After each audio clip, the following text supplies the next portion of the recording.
ന്യായാധിപന്മാരുടെ പുസ്തകം അദ്ധ്യായം 20. അനന്തരം ദാൻ പ്രവശ്യ മുതൽ ബേർശേബ പട്ടണം വരെയും ഗിലെയാദ് ദേശത്തും ഉള്ള യിസ്രായേൽ മക്കൾ ഒക്കെയും ഏകമനസ്സോടെ മിസ്പയിൽ യഹോവയുടെ സന്നിധിയിൽ വന്നുകൂടി. യിസ്രായേലിന്റെ സകലഗോത്രങ്ങളിലെ ജനത്തിന്റെ എല്ലാ പ്രധാനികളും ആയുധപാണികളായ 4,00,000 കാലാളും ദൈവജനത്തിന്റെ സംഘത്തിൽ വന്നുനിന്നു. യിസ്രായേൽ മക്കൾ മിസ്പയിലേക്ക് പോയി എന്ന് ബെന്യാമീന്യർ കേട്ടു. അപ്പോൾ യിസ്രായേൽ മക്കൾ, ഈ ദോഷം എങ്ങനെ സംഭവിച്ചു എന്ന് പറവീൻ എന്ന് പറഞ്ഞതിന്, കൊല്ലപ്പെട്ട സ്ത്രീയുടെ ഭർത്താവായ ലേവ്യൻ ഉത്തരം പറഞ്ഞത്, ഞാനും എന്റെ വെപ്പാട്ടിയും ബെന്യാമീൻ ദേശത്ത് ഗിബെയയിൽ രാപാർപ്പാൻ ചെന്നു.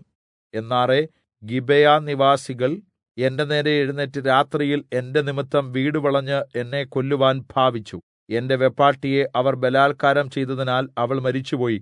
അവർ യിസ്രായേലിൽ ദുഷ്കർമ്മവും വഷളത്വവും പ്രവർത്തിച്ചതുകൊണ്ട് ഞാൻ എന്റെ വെപ്പാട്ടിയെ ഖണ്ഡം ഖണ്ഡമാക്കി യിസ്രായേലിന്റെ അവകാശദേശത്തൊക്കെയും കൊടുത്തയച്ചു. നിങ്ങൾ എല്ലാവരും യിസ്രായേല്യരല്ലോ, ഇതിൽ നിങ്ങളുടെ അഭിപ്രായവും ആലോചനയും പറവീൻ. അപ്പോൾ സർവ്വജനവും എഴുന്നേറ്റ് ഏകസ്വരത്തിൽ പറഞ്ഞത്, നമ്മിൽ ആരും തന്റെ കൂടാരത്തിലേക്കോ വീട്ടിലേക്കോ തിരികെ പോകരുത്. നാം ഇപ്പോൾ ഗിബെയയോട് ചെയ്യേണ്ടുന്നത് സംബന്ധിച്ച് ചീട്ടിടേണം. അവർ യിസ്രായേലിൽ പ്രവർത്തിച്ച സകല വഷളത്വത്തിനും പകരം ചെയ്യേണ്ടതിന് ജനം ബെന്യാമീൻ ദേശത്തെ ഗിബെയയിലേക്ക് ചെല്ലുമ്പോൾ അവർക്ക് വേണ്ടി ഭക്ഷണസാധനങ്ങൾ ഒരുക്കുവാൻ യിസ്രായേൽ ഗോത്രങ്ങളിൽ 100-ൽ 10 പേരെയും 1000-ൽ 100 പേരെയും 10,000-ൽ 1000 പേരെയും എടുക്കണം. അങ്ങനെ യിസ്രായേല്യർ ഒക്കെയും ആ പട്ടണത്തിന് വിരോധമായി ഏകമനസ്സോടെ യോജിച്ചു. പിന്നെ യിസ്രായേൽ ഗോത്രങ്ങൾ ബെന്യാമീൻ ഗോത്രത്തിലെങ്ങും ആളയച്ച്, നിങ്ങളുടെ ഇടയിൽ ഇങ്ങനെ ഒരു അധർമ്മം നടന്നത് എന്ത്? ഗിബെയയിലെ ആ വഷളന്മാരെ ഞങ്ങൾ കൊന്ന് യിസ്രായേലിൽ നിന്ന് ദോഷം നീക്കിക്കളയേണ്ടതിന് അവരെ ഏല്പിച്ചു തരുവീൻ എന്ന് പറയിച്ചു. ബെന്യാമീന്യരോ യിസ്രായേൽ മക്കളായ തങ്ങളുടെ സഹോദരന്മാരുടെ വാക്ക് കേട്ടനുസരിപ്പാൻ മനസ്സില്ലാതെ യിസ്രായേൽ മക്കളോട് യുദ്ധത്തിന് പുറപ്പെടുവാൻ തങ്ങളുടെ പട്ടണങ്ങളിൽ നിന്ന് ഗിബെയയിൽ ഒന്നിച്ചുകൂടി. അന്ന് ഗിബെയ നിവാസികളിൽ തെരഞ്ഞെടുക്കപ്പെട്ട 700 പേരെ കൂടാതെ പട്ടണങ്ങളിൽ നിന്ന് വന്ന ബെന്യാമീന്യർ 26,000 ആയുധപാണികൾ ഉണ്ടായിരുന്നു. ഈ ജനത്തിലെല്ലാം ഇടങ്കയ്യന്മാരായ 700 വിരുതന്മാർ ഉണ്ടായിരുന്നു. അവർ എല്ലാവരും ഒരു രോമത്തിന് പോലും ഉന്നം പിഴയ്ക്കാത്ത കവിണക്കാർ ആയിരുന്നു. ബെന്യാമീന്യരെ കൂടാതെയുള്ള യിസ്രായേല്യർ യോദ്ധാക്കളായ 4,00,000 ആയുധപാണികൾ ആയിരുന്നു. അനന്തരം യിസ്രായേൽ മക്കൾ പുറപ്പെട്ട് ബേഥേലിലേക്ക് ചെന്നു. ബെന്യാമീന്യരോട് പടവെട്ടുവാൻ ഞങ്ങളിൽ ആർ ആദ്യം പോകണം എന്ന് ദൈവത്തോട് അരുളപ്പാട് ചോദിച്ചു. യെഹൂദാ ആദ്യം ചെല്ലട്ടെ എന്ന് യഹോവ അരുളിച്ചെയ്തു. അങ്ങനെ യിസ്രായേൽ മക്കൾ രാവിലെ എഴുന്നേറ്റ് ഗിബെയയ്ക്ക് എതിരെ പാളയം ഇറങ്ങി.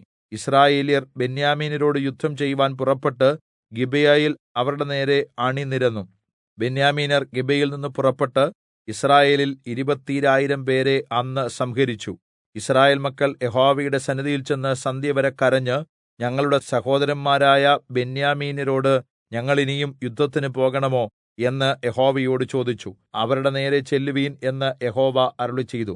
അങ്ങനെ യിസ്രായേല്യരായ പടജ്ജനം തമ്മിൽ ധൈര്യപ്പെടുത്തി 1-ാം ദിവസം അണിനിരന്ന അതേ സ്ഥലത്ത് പടയ്ക്ക് അണിനിരന്നു. അങ്ങനെ യിസ്രായേൽ മക്കൾ 2-ാം ദിവസവും ബെന്യാമീന്യരോട് അടുത്തു.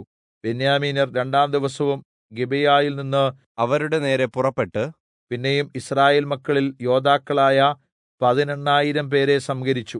അപ്പോൾ യിസ്രായേൽ മക്കൾ ഒക്കെയും ബേഥേലിലേക്ക് ചെന്ന് അവിടെ യഹോവയുടെ സന്നിധിയിൽ കരഞ്ഞുകൊണ്ട് അന്ന് സന്ധ്യവരെ ഉപവസിച്ച് ഹോമയാഗങ്ങളും സമാധാനയാഗങ്ങളും യഹോവയ്ക്ക് അർപ്പിച്ചു.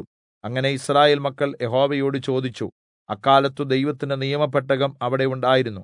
അഹരോന്റെ മകനായ എലെയാസാരിന്റെ മകൻ ഫിനെഹാസ് ആയിരുന്നു അക്കാലത്ത് തിരുസന്നിധിയിൽ നിന്നിരുന്നത്.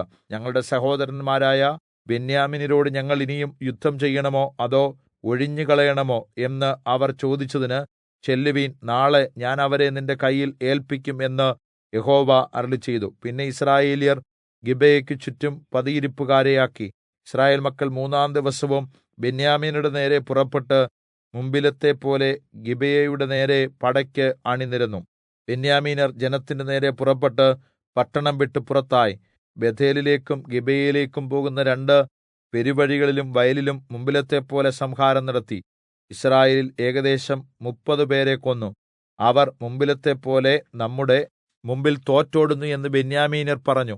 യിസ്രായേൽ മക്കളോ, നാം ഓടി അവരെ പട്ടണത്തിൽ നിന്ന് പെരുവഴിയിലേക്ക് ആകർഷിക്കാം എന്ന് പറഞ്ഞു. യിസ്രായേല്യർ തങ്ങളുടെ സ്ഥലത്തുനിന്ന് പുറപ്പെട്ട് ബാൽ-താമാരിൽ പടയ്ക്ക് അണിനിരന്നു.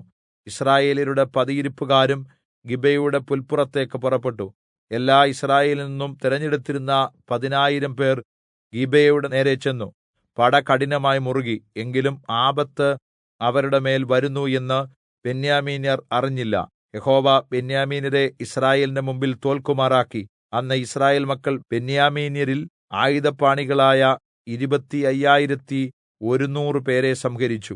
ഇങ്ങനെ തങ്ങൾ തോറ്റു എന്ന് ബെന്യാമീന്യർ കണ്ടു. എന്നാൽ യിസ്രായേല്യർ ഗിബെയക്കരികെ പതിയിരിപ്പുകാരെ ആക്കിയിരുന്നു. അവരെ വിശ്വസിച്ച് യിസ്രായേല്യർ പിൻവാങ്ങി ബെന്യാമീന്യർക്ക് സ്ഥലം കൊടുത്തു. ഉടനെ പതിയിരിപ്പുകാർ ഗിബെയയിൽ പാഞ്ഞുകയറി പട്ടണത്തെ ഒക്കെയും വാളിന്റെ വായ്ത്തലയാൽ സംഹരിച്ചു കളഞ്ഞു. പട്ടണത്തിൽ നിന്ന് അടയാളമായിട്ട് ഒരു വലിയ പുക ഉയരുമാറാക്കണമെന്ന് യിസ്രായേല്യർ പതിയിരിപ്പുകാരുമായി ഒരു ധാരണ ഉണ്ടാക്കിയിരുന്നു. അവർ പടയിൽ നിന്ന് പിൻവാങ്ങിയപ്പോൾ ബെന്യാമീന്യർ യിസ്രായേല്യരിൽ ഏകദേശം 30 പേരെ വെട്ടിക്കൊന്നു. മുമ്പിലത്തെപ്പോലെ അവർ നമ്മുടെ മുമ്പിൽ തോറ്റോടുന്നു എന്ന് അവർ പറഞ്ഞു. എന്നാൽ പട്ടണത്തിൽ നിന്ന് ഒരു വലിയ പുകത്തൂൺ പൊങ്ങിത്തുടങ്ങിയപ്പോൾ ബെന്യാമീന്യർ പുറകോട്ട് നോക്കി. പട്ടണം മുഴുവനും ആകാശത്തോളം കത്തിപ്പൊങ്ങുന്നത് കണ്ടു. യിസ്രായേല്യർ തിരികെ വന്നപ്പോൾ ബെന്യാമീന്യർ ഭയപരവശരായി. തങ്ങൾക്ക് ആപത്ത് ഭവിച്ചു എന്ന് അവർ കണ്ടു. അവർ യിസ്രായേൽ മക്കളുടെ മുമ്പിൽ നിന്ന് മരുഭൂമിയിലേക്ക് തിരിഞ്ഞു. യിസ്രായേല്യർ അവർക്ക് മുമ്പായി പോയി. പട്ടണങ്ങളിൽ നിന്ന് പുറത്തു വന്നവരെ അവർ അതത് പട്ടണത്തിന്റെ മദ്ധ്യേ വെച്ച് സംഹരിച്ചു. അവർ ബെന്യാമീന്യരെ വളഞ്ഞ് കിഴക്കോട്ട് ഓടിച്ചു. ഗിബെയയുടെ സമീപം വരെ എത്തിച്ച് വേഗത്തിൽ അവരെ കീഴടക്കി. അങ്ങനെ ബെന്യാമീന്യരിൽ 18,000 പരാക്രമശാലികൾ പട്ടുപോയി. അപ്പോൾ അവർ തിരിഞ്ഞ് മരുഭൂമിയിൽ റിമ്മോൻ പാറയിലേക്ക് ഓടി. അവരിൽ 5,000 പേരെ പെരുവഴികളിൽ വെച്ച് കൊന്നുകളഞ്ഞു. ശേഷിച്ചവരെ ഗിദ്ദോം വരെ പിന്തുടർന്ന് 2,000 പേരെ വെട്ടിക്കളഞ്ഞു. അങ്ങനെ ബെന്യാമീന്യരിൽ ആകെ 25,000 പരാക്രമശാലികളായ ആയുധപാണികൾ അന്ന് പട്ടുപോയി. എന്നാൽ 600 പേർ തിരിഞ്ഞ് മരുഭൂമിയിൽ റിമ്മോൻ പാറ വരെ ഓടി. അവിടെ 4 മാസം പാർത്തു. യിസ്രായേല്യർ പിന്നെയും ബെന്യാമീന്യരുടെ നേരെ തിരിഞ്ഞ് ഓരോ പട്ടണം തോറും മനുഷ്യരെയും മൃഗങ്ങളെയും കണ്ട സകലത്തെയും വാളാൽ സംഹരിച്ചു. അവർ എല്ലാ പട്ടണങ്ങളും തീവെച്ച് ചുട്ടുകളഞ്ഞു.